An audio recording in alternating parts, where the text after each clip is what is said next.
Here at Specialty Polymers, we unload monomer from rail cars on almost a daily basis. Just as important as the safe unloading of that rail car is the safe releasing of that rail car back to the railroad.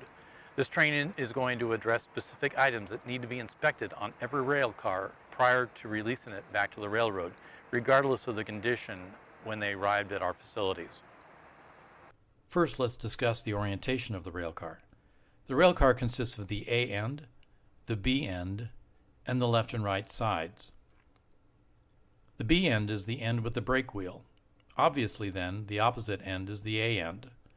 With this orientation, the right side of the B end is the right side, and the left side of the B end is the left side.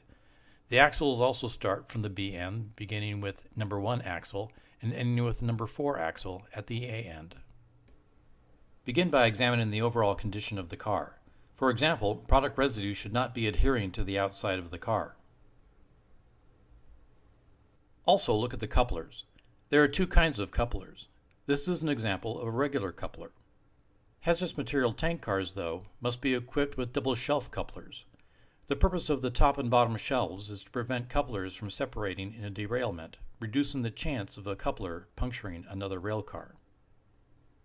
As you proceed around the car, look for obvious damage to the tank and tank components, such as cracks or dents, or rust leaks around bolts indicating they might be loose.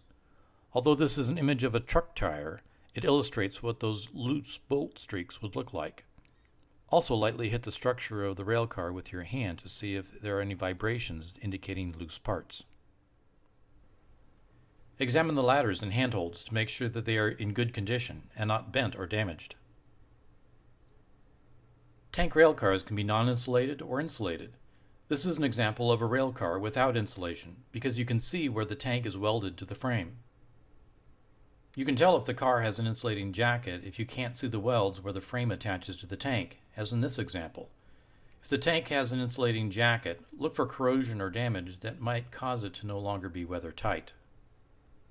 Examine all the tank markings, but especially the tank qualification stencil. The qualification stencil cannot be covered with graffiti. The qualification dates cannot be overdue. An inspection is overdue if its due date is of a previous year. PRD, pressure relief device, indicates the type of pressure relief device and its burst pressure. In this example, valve indicates a reclosing pressure relief valve. Examine all sides of the rail car to ensure that it is properly placarded. In this example, Specialty Polymers received a rail car with this handwritten placard. Department of Transportation rules do not allow this. Also, check to see the rail car is identically placarded on all 4 sides. Regardless of how we might receive the rail car, we cannot send rail cars with missing, incorrect, or modified placards.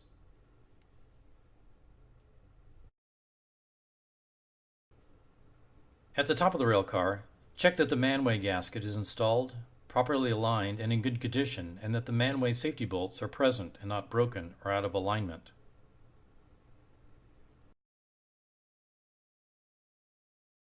Check the relief valve to make sure that it is free of corrosion or damage, and ensure that the hinge protective housing is secure.